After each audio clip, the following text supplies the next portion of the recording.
नमस्कार दोस्तों, मैं राहुल मिश्रा और मैं आप सभी का एक बार फिर से स्वागत करता हूं आपके अपने चैनल पाठशाला रेलवे एग्जाम में। और रोज की तरह आज भी आपके करंट अफेयर्स आ गए हैं। एक छोटा सा अनाउंसमेंट, संडे को आपका करंट अफेयर्स नहीं आएगा, आपका current affairs Monday to Saturday ही रहेगा। तो आज तारीख है 18 अप्रैल और आज के हमारे जो इंपॉर्टेंट करंट अफेयर्स हैं उनको डिस्कस करने के लिए हम यहाँ पर हैं। वर्ल्ड वाइड फंड WWF ने इंडिया ने किसे अपने पर्यावरण शिक्षा कार्यक्रम का एम्बेसडर बनाया है?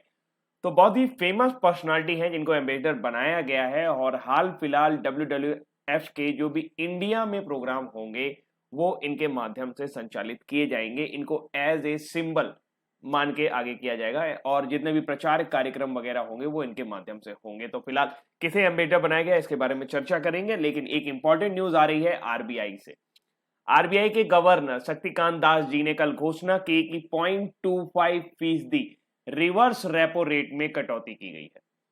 भारतीय रिजर्व बैंक के गवर्नर शक्तिकांत दास ने 17 अप्रैल 2020 को कोरोना वायरस के चलते संकट से जूझ रही भारतीय अर्थव्यवस्था को लेकर एक जानकारी दी है और इसमें कहा है कि आरबीआई ने कोरोना संकट के बीच आर्थिक मदद की घोषणा की है। NABARD, SIDBI, national housing bank के लिए आरबीआई ने राहत की घोषणा की है और नाबार्ड, सिडबी और नेशनल हाउसिंग बैंक को 50,000 करोड़ रुपए की मदद की घोषणा की गई है। आरबीआई गवर्नर शक्तिकांत दास ने बताया कि अंतरराष्ट्रीय मुद्रा कोष के अनुसार देश की आर्थिक वृद्धि दर 1.9% रहने का अनुमान है, जो कि पिछले कई सालों में सबसे कम है। आरबीआई कोरोना वायरस को लेकर बेहद सतर्क है और भारतीय अर्थव्यवस्था को बचाने में लगा हुआ है और बहुत करीब से इसकी निगरानी कर रहा है। 2020 वैश्विक अर्थव्यवस्था के लिए अब तक का सबसे बड़ा मंदी का साल होता हुआ नजर आ रहा है। आरबीआई गवर्नर ने कहा कि देश में बैंकिंग कारोबार सामान्य बनाए रखने की कोशिश जारी है। वित्तीय संस्थानों को विशेष तैयारी की है। देश में 91% एटीएम अभी भी काम कर रहे हैं और जितना भी बैंकिंग सिस्टम है वो पूरी तरीके से अभी काम कर रहा है।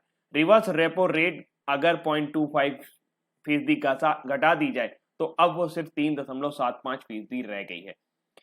टीएलटीआरओ के जरिए आरबीआई सिस्टम में लगभग 50,000 करोड़ रुपए डालेगा, यानी कि एक तरह से आपदा प्रबंधन के लिए इसमें 50,000 करोड़ रुपए डाले जाएंगे। इस तरीके से अगर देखा जाए तो पॉलिसी रेपो रेट जो है वो अब 4.40% है, जबकि रिवर्स रेपो रेट जो है वो 3.75% पर है। मार्जिनल स्टैंडिंग फैसिलिटी रेट, जिसे एमएसआर भी कहते हैं, तो ये आपका 4.65% पर है और जबकि बैंक रेट 4.65% पर है। कैश रिजर्व रेशियो यानी कि सीआरआर आपका 3% पर है, जबकि एसएलआर आपका 18% पर अभी तक मेंटेन है। तो जो परिवर्तन दिखाया गया है वो रिवर्स रेपो रेट में दिखाया गया है। अब समझ लेते हैं रेपो रेट और रिवर्स रेपो रेट क्या होता है। आपको अपनी जगह कमर्शियल बैंक को रखना है, यानी कि आप समझ लीजिए कि आप एक बैंक चलाते हैं और आप अपना पूरा मुनाफा ग्राहकों को लोन देकर उनसे जरिए कमाते हैं और उस ग्राहकों को लोन देते हैं जिनके जरिए जो ब्याज आपके पास आता है उससे आपकी इनकम होती है।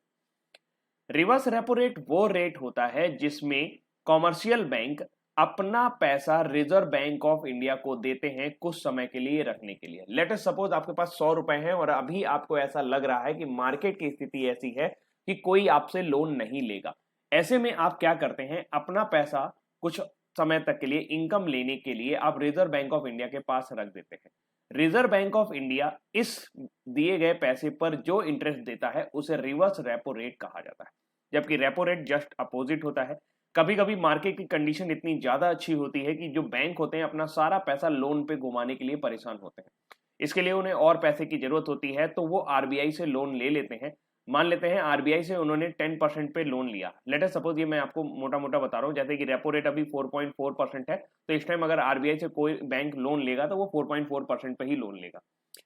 ऐसे में क्या होगा कि मान लीजिए आपने 100 रुपए लिए, तो 100 रुपए का 4.4% यानी कि 4 रुपए 40 पैसे आपको यहाँ पर रिजर्व बैंक को देने पड़ेंगे। लेकिन आपने इस 100 रुपए को बाहर मार्केट में घुमा दिया आपने 10% पर, तो वहां से आपको कितना पैसा मिलेगा, वहां से आपको 10 रुपए मिलेंगे क्योंकि आपने 10% पे 100 रुपए घुमाए हुए। अब 10 रुपए में से 4 रुपए 40 पैसे आप रिजर्व बैंक को दे दीजिए, बाकी जो बचा वो आप 5 रुपए 60 पैसे वो आपका मुनाफा हो गया। अब सीधा सा समझने वाली बात दोस्तों यहां पर यह है कि जब रेपो रेट बढ़ता है तो इसका मतलब ये हुआ कि आप आरबीआई से कम लोन लेने की कोशिश करेंगे कॉमर्शियल बैंक, और अगर आप कम से कम लोन लेंगे तो कम से कम लोन बांटेंगे, जिसकी वजह से मार्केट में पैसे का फ्लो जो होता है वो कम हो जाता है। तो सिंपल सा याद रखिएगा कि जब रेपो रेट बढ़ता है तो मार्केट में पैसे का फ्लो, यानी जो बोरोवर होते हैं उनको लोन कम मिल रहा होता है और मार्केट में लोन महंगे हो जाते हैं, जिसकी वजह से लोगों के पास पैसा कम आता है। लोगों के पास पैसा कम आता है तो लोग खरीदारी कम करते हैं, खरीदारी कम करते हैं तो डिमांड में कमी आती है, यानी मांग में कमी आती है, मांग में कमी आती है तो महंगाई जो है कम हो जाती है। तो अगर रेपो रेट बढ़ाते हैं तो सीधी सी बात यह है कि उससे मुद्रास्फीति या इन्फ्लेशन आपका कम होने लगता है। सिमिलर सी बात आपको समझ में आ गई होगी। रेपो रेट अगर आप घटाओगे, यानी कि आप सस्ते कर्ज उपलब्ध कराओगे, तो लोगों के पास पैसा बढ़ेगा, जिसकी वजह से डिमांड बढ़ेगी, डिमांड बढ़ेगी तो इन्फ्लेशन भी बढ़ेगा। तो आई थिंक ये जो सिनेरियो है आपको समझ में आ गया होगा। रिवर्स रेपो रेट क्या होता है, रेपो रेट क्या होता है, ये भी आपको समझ में आ गया होगा। अगली जानकारी है, इमिरेट्स का नाम आपने जरूर सुना होगा। इमिरेट्स का मतलब होता है अमीरात। अमीरात जो है ये अमीर शब्द से बना है और इसको आप जायदाद कह सकते हैं, किंगडम कह सकते हैं, राज्य कह सकते हैं। तो मिडिल ईस्ट क्षेत्र के, यानी मध्य पूर्व क्षेत्र के सबसे बड़े एयर कैरियर इमिरेट्स ने यात्रियों के लिए दुनिया का पहला 10 मिनट का कोरोना वायरस रक्त परीक्षण शुरू किया और अपनी आपकी ये सबसे तेज परीक्षण की जाने वाली या सबसे तेज परीक्षण किया जाने वाला एक कोरोना वायरस परीक्षण है, जो दुबई से प्रस्थान कर रहे हैं। जो भी पैसेंजर डिपार्ट कर रहे हैं दुबई से, उनका 10 मिनट का कोरोना वायरस टेस्ट किया जा रहा है। दुबई के स्वास्थ्य अधिकारियों द्वारा साइट पर, उसी साइट पर यानी कि एयरपोर्ट पर ही उनका तेजी से परीक्षण किया जा रहा है। थोड़ा सा आपको बता देते हैं संयुक्त अरब अमीरात कहां पर है। संयुक्त अरब अमीरात ये छोटा सा आप देख रहे हो ये है, यहाँ मान लो भारत में है। अगर मान लीजिए आप गुजरात से चलेंगे तो आप पाकिस्तान होते हुए, कराची होते हुए सीधे जाएंगे और यहाँ बीच में खाड़ी देश पहुंचेंगे।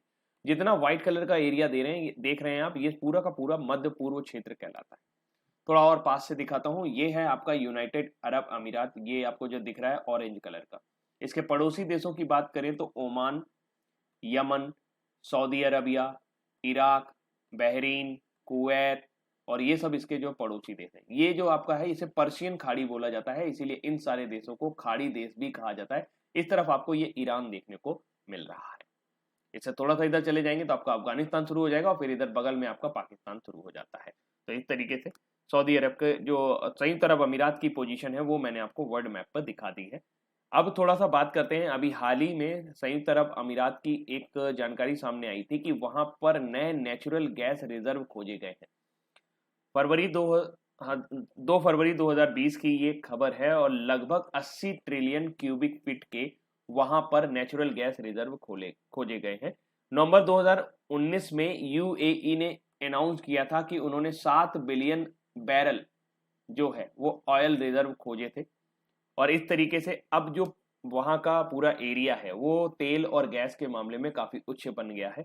यूएई की बात करें तो यूएई जो है ये 7 एमिराट्स यानी कि 7 किंगडम से मिलकर बना है, जिसमें एक आपका दुबई है, एक अबू धाबी है, एक अजमान है, एक शारजहां है, एक रास अल खैमा है और एक फुजियारा है और एक अल क्वाइन है। Around 30% of GDP of the country is directly based on oil and gas। जबकि इसकी राजधानी की बात करें तो वो है अबू धाबी। जो तस्वीर आप देख पा रहे हैं वो है खलीफा बिन जायद अल नहयान, जो वहाँ के प्रेसिडेंट हैं, राष्ट्रपति हैं, यूएई के हेड हैं। यूएई के हेड को खलीफा के नाम से संबोधित किया जाता है। तो खलीफा बिन जायद अल नहयान वर्तमान समय में यूएई, जिसकी राजधानी अबू धाबी है, वहाँ के हेड है। जो तस्वीर आप देख रहे हैं ये है विश्वनाथन आनंद और इनको अभी हाल ही में WWF इंडिया का ब्रांड एम्बेसडर बनाया गया है। वर्ल्ड वाइड फंड इंडिया ने विश्व शतरंज चैंपियन विश्वनाथन आनंद को अपने पर्यावरण शिक्षा कार्यक्रम का एम्बेसडर बनाया है। तो जहां पे भी पोस्टर वगैरह आप इनके देखेंगे, जहां पे भी वेबसाइट वगैरह पे संचालन होगा, वहां पे विश्वनाथन आनंद की तस्वीर आपको नजर आएगी। पर्यावरण शिक्षा कार्यक्रम 1976 में बनाया गया था। यह देश भर के स्कूली बच्चों, युवाओं और नागरिकों तक पहुंचाया जाता है। इसका मुख्य उद्देश्य ये है कि पर्यावरण की जो भी समस्याएं हैं उनको सुलझाया जाए और पर्यावरण के प्रति लोगों को जागरूक किया जाए। World wide fund for nature की स्थापना 1961 में हुई थी। इसका मुख्यालय स्विट्जरलैंड में है और एनजीओ जंगल संरक्षण और पर्यावरण पर मानव प्रभाव को कम करने के क्षेत्र पे काम करता है। विश्वनाथन आनंद से जुड़ी हुई एक न्यूज अभी चर्चा में रही थी, उनकी एक किताब उनकी बायोग्राफी सामने आई है और उसका नाम है माइंड मास्टर। ये विश्वनाथन आनंद ने खुद लिखी है। Winning lessons from A champion life. WWF की हम लोग बात करें तो ये कई सारी एनजीओ का एक संगठन है। हाल फिलहाल वर्ल्ड वाइड फंड, ये एक तरह का फंड है जो नेचर के कंजर्वेशन के लिए काम करता है और इसका प्रतीक चिन्ह एक पांडा है। ये एक नॉन गवर्नमेंट ऑर्गेनाइजेशन है जिसको 1961 में फाउंड किया गया था, यानी कि बनाया गया था। इसका मुख्यालय ग्लैंड स्विट्जरलैंड में है और 29 अप्रैल 1961 को इसको मॉर्गेज स्विट्जरलैंड में फाउंड किया गया था। वर्तमान समय में इसको जो डायरेक्टर जनरल है वो है मार्को लम्बर्तिनी। मार्को लम्बर्तिनी जो है वो WWF के आपके डायरेक्टर है। अगली जानकारी है छत्तीसगढ़ से आ रही है। छत्तीसगढ़ ने एक सीजी हाट, सीजी का मतलब है छत्तीसगढ़, हाट का मतलब बाजार, करके उन्होंने एक वेबसाइट लॉन्च करी है ताकि जिससे आप ऑनलाइन डिलीवरी पा सके। बिल्कुल वैसी ही वेबसाइट है जैसे ग्रोफर, बिग बॉक्सेट वगैरह आपने देखा होगा, उसी तरह का है। तो 16 अप्रैल को एक ऑनलाइन डिलीवरी वेबसाइट सीजी हाट का उद्घाटन किया है। सीजी हाट में फलों सब्जियों की डोर स्टेप डिलीवरी की सुविधा प्रदान होगी और इस जो आपका लॉकडाउन बढ़ा दिया गया है, ऐसे में वेब पोर्टल सीजी हाट.in पर आप छत्तीसगढ़ सरकार की एजेंसी एक चिप्स है उसने इसे विकसित किया है। तो अगर आप छत्तीसगढ़ में रहते हैं और फल और सब्जी वगैरह मंगाना चाहते हैं, या लेटर सपोज आपके पास कोई दुकान है और आप अपना इसको ऑनलाइन डिलीवरी के माध्यम से लोगों तक पहुंचाना चाहते हैं, तो इस पोर्टल पे जाके आप निःशुल्क पंजीकरण या रजिस्ट्रेशन करा सकते हैं। छत्तीसगढ़ की बात करें तो अभी पिछले कुछ महीनों में छत्तीसगढ़ जिस न्यूज में रहा है उसमें सबसे पहली जानकारी है, इंडिया और बांग्लादेश ने अभी हाल ही में एक समझौते पर हस्ताक्षर किए हैं और वो समझौता है आसूगंज और अखौरा रोड को बिल्डअप करने का। एक रोड जो पोर्ट है उसको बिल्डअप करने का एक 4 लेन हाईवे है। आसूगंज अखौरा जो है ये आपका एक हाईवे है जो बांग्लादेश से इंडिया को जोड़ेगा छत्तीसगढ़ के माध्यम से। कुछ बच्चे कहते हैं सर इसको हिंदी में लिखा करिए। बेटा अगर देखा जाए तो मैं हिंदी में लिख सकता हूँ, लेकिन मेरे पास जो दिक्कत है वो हिंदी टाइपिंग की है। तो अभी हाल फिलहाल कुछ दिन आप इंग्लिश में काम चला लो, मैं हिंदी में ही बोलता हूँ, तो आई थिंक पूरी न्यूज आपको समझ में आ जाएगी। छत्तीसगढ़ के जो मुख्यमंत्री हैं भूपेश बघेल, उन्होंने अभी हाल ही में एक रोजगार को बढ़ावा देने के लिए एक ऐप लॉन्च किया था, रायपुर से रोजगार संगी। भूपेश बघेल जी ने अभी हाल ही में गौरेला पेंड्रा माहेवी नाम से एक जिला बनाया है जो कि छत्तीसगढ़ का 28वां जिला है। आंध्र प्रदेश की रैंकिंग नंबर 1 आई है ओवरऑल इम्प्लीमेंटेशन में। जो पोषण अभियान था, पोषण अभियान का मतलब ये नरिशमेंट से संबंधित है, यानी कि पोषण पहुंचाना, लोगों को कुपोषण से बचाने के लिए प्रधानमंत्री द्वारा शुरू किया गया एक अभियान है। इसमें आंध्र प्रदेश की रैंकिंग 1 है जबकि छत्तीसगढ़ जो है इस रैंकिंग में 2nd नंबर पर आया है। गुरु घासीदास नेशनल पार्क जो है ये छत्तीसगढ़ का चौथा टाइगर रिजर्व अभी हाल ही में बनाया गया है। इसके अलावा जो टाइगर रिजर्व छत्तीसगढ़ में है, एक है Achanakmar tiger reserve in Bilaspur और उदांती सितांदी टाइगर रिजर्व जो है ये आपका छत्तीसगढ़ में है। और उदांती सितांदी टाइगर रिजर्व जो है, और इंडिया का पहला गार्बेज कैफे जो है, गार्बेज कैफे में क्या होगा कि जो लोग कूड़ा बिनते हैं वो कूड़ा बिनकर उसके जरिए या उसकी जगह पर आपका खाना ले सकते हैं। तो इंडिया का पहला गार्बेज कैफे जो है ये छत्तीसगढ़ में खोला गया है, अंबिकापुर डिस्ट्रिक्ट में। जस्टिस PR रामचंद्र मेनन अभी हाल ही में वहां पे चीफ जस्टिस बने हैं छत्तीसगढ़ के, छत्तीसगढ़ मुख्य न्यायाधीश बने हैं छत्तीसगढ़ के।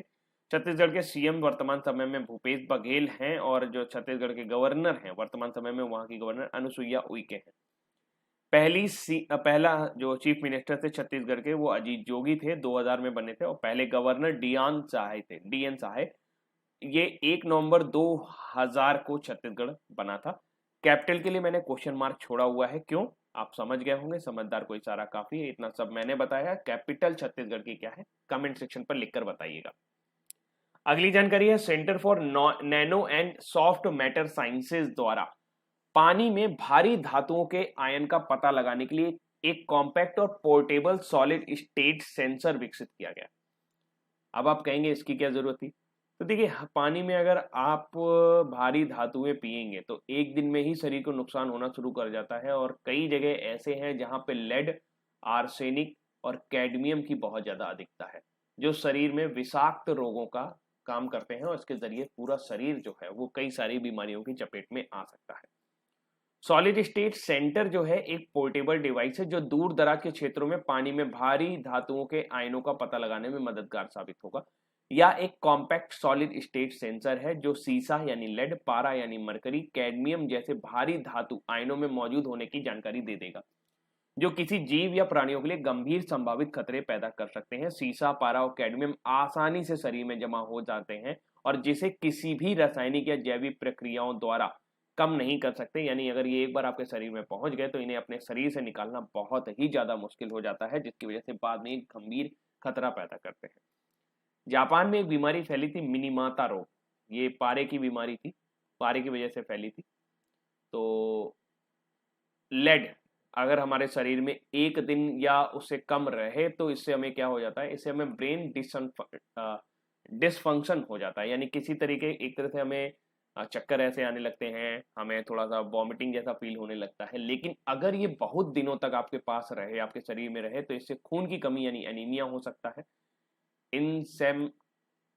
इंसेफेलोपैथी भी हो सकता है, फूट ड्रॉप यानी कि आपके जो पैर हैं वो फट सकते हैं, जिसे पालसी भी आप कह सकते हो, नेफ्रोपैथी हो सकता है, ये एक किडनी डिसीज है, यानी यानी आपकी ये किडनी पर असर डालता है। अगर आपसे कभी भी पूछा जाए कि लेड आपको किस अंग को प्रभावित करता है, तो सबसे ज्यादा ये गुर्दे को प्रभावित करता है।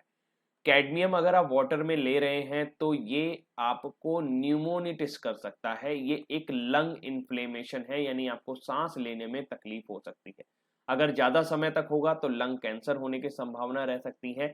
अगर और ज्यादा समय तक रहा तो इससे आपकी हड्डियां जो हैं वो कमजोर पड़ सकती हैं, और या फिर आपके प्रोटीन यानी आपके यूरिन में एक्सिस प्रोटीन आ सकता है जो आपकी किडनी को डैमेज कर सकता है, या आपको डायबिटीज जैसे लक्षण भी दे सकता है।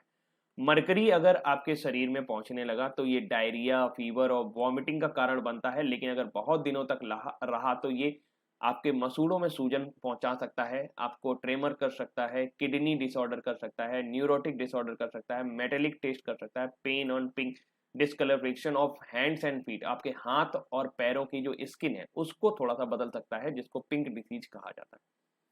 आर्सेनिक जो कि सबसे ज्यादा विषाक्त माना जाता है और आसानी से जल में घुलनशील पदार्थ होता है, ये दिखाई नहीं देता, और ऐसे में अगर ये आपके शरीर में पहुंचता है तो ये सबसे ज्यादा खतरनाक होता है। इससे आपको चक्कर आ सकते हैं, बेहोशी आ सकती है, वॉमिटिंग हो सकती है, डायरिया हो सकता है, या कई सारे ऑर्गन आपके एक साथ अफेक्ट कर सकता है।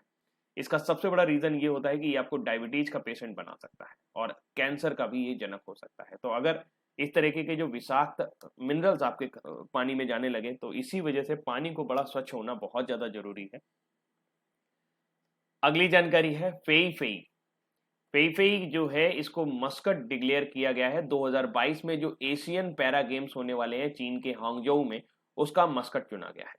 चौथा एशियाई पैरा खेल कौन सा संस्करण है? चौथा संस्करण है। कहां होगा? चीन के हांगजोउ में होगा। कब होगा? 9 से 15 अक्टूबर 2022 में।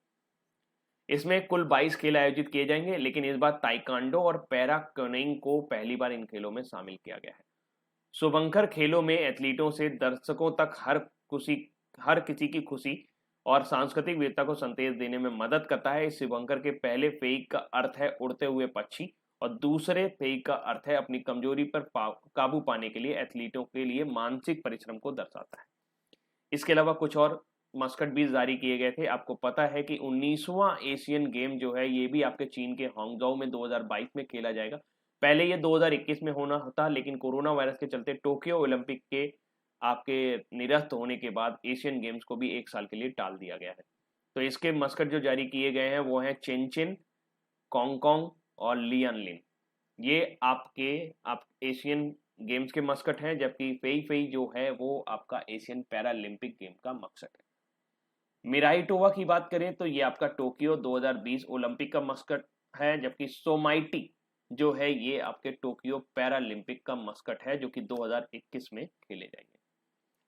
अगली जानकारी है IWF यानी इंटरनेशनल वेट लिफ्टिंग महासंघ के अध्यक्ष तामस अजान ने अभी अपने ऊपर भ्रष्टाचार के आरोपों और डोपिंग के उल्लंघनों के आरोपों के मद्देनजर इस्तीफा दे दिया है, और अब अमेरिका की उर्सुला पापंड्रिया जो हैं वो कार्यवाहक अध्यक्ष के रूप में संस्था का नेतृत्व करेंगी।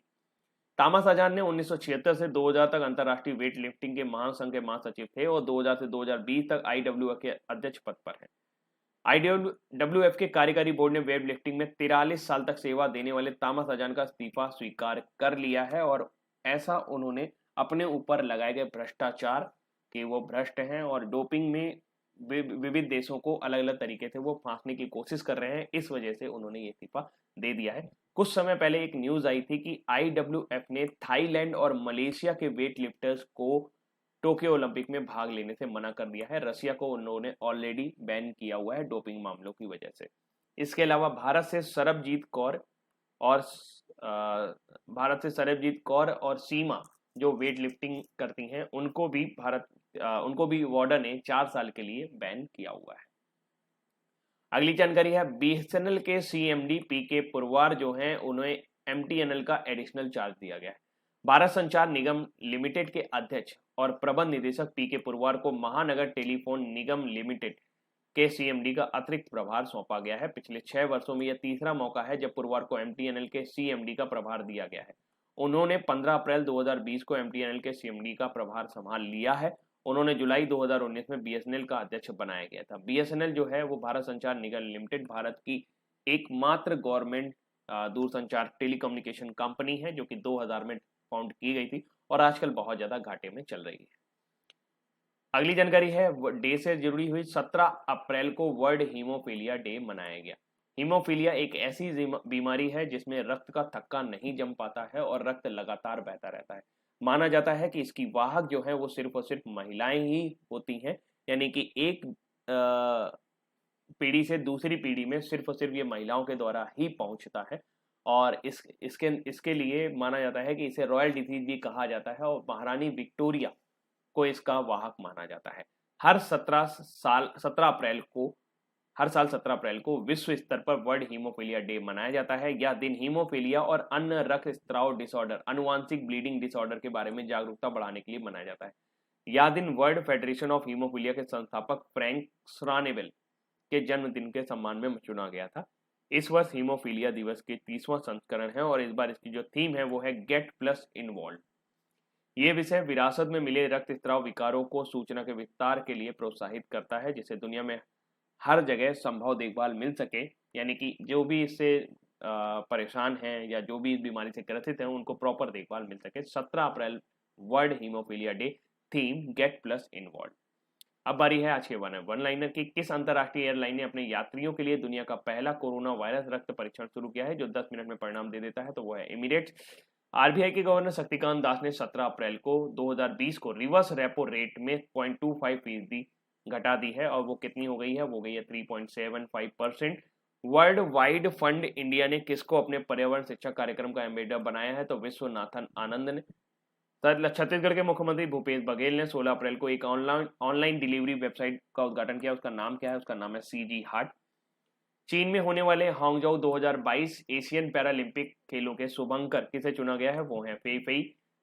किसको महानगर टेलीफोन निगम लिमिटेड का CMD का अतिरिक्त प्रभार सौंपा गया है? वो है PK पुरवार। 17 अप्रैल को विश्व स्तर पर वर्ल्ड हीमोफीलिया डे मनाए जाने वाले दिवस का थीम क्या है? तो वह है गेट प्लस इन्वॉल्व। किसने पानी में भारी धातुओं के आयनों का पता लगाने के लिए एक कॉम्पैक्ट और पोर्टेबल सॉलिड स्टेट सेंटर विकसित किया है? तो वह centre for nano and soft matter sciences. किस एयरलाइन ने अपने यात्रियों के लिए दुनिया का पहला कोरोना वायरस रक्त परीक्षण शुरू किया है? तो वो है एमिरेट्स। RBI गवर्नर ने शक्तिकांत दास जी ने 17 अप्रैल को रिवर्स रेपो रेट में 0.25% की कटौती कर दी है। अब ये रिवर्स रेपो रेट कितनी है? 3.75। वर्ल्ड वाइड फंड इंडिया ने किसको अपना पर्यावरण शिक्षा कार्यक्रम का एम्बेसडर बनाया है? तो वह है विश्वनाथन आनंद। छत्तीसगढ़ के मुख्यमंत्री भूपेश बघेल ने 16 अप्रैल को एक ऑनलाइन डिलीवरी वेबसाइट का उद्घाटन किया है। उसका नाम क्या है? उसका नाम है CG हार्ट। चीन में होने वाले हांगझोउ 2022 के एशियन पैरालंपिक खेलों का जो शुभंकर चुना गया है, मस्कट चुना गया, वो कौन है? वो है फेई फेई।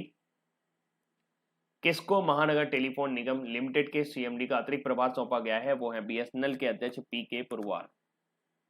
17 अप्रैल को विश्व स्तर पर वर्ल्ड हीमोफीलिया डे मनाया जाता है। इसका विषय इस साल क्या है? Gate plus involve. किसके द्वारा पानी में भारी धातुओं के आयनों का पता लगाने के लिए एक कॉम्पैक्ट और पोर्टेबल सॉलिड स्टेट सेंसर विकसित किया गया है? तो वो है CENS। तो दोस्तों ये थे आज के हमारे इंपॉर्टेंट करंट अफेयर। 2000 लाइक का मैं आज भी इंतजार कर रहा हूँ, पलक पावड़े बिछाए हुआ हूँ अपने। तो फिलहाल अपना ख्याल रखिएगा, अभी के लिए इतना ही रखता हूँ। Thank you so much, bye bye, happy to see you. और आपको मंडे को मिलेगा अगला करंट अफेयर, तो कल इंतजार मत करिएगा। Thank you so much, bye bye.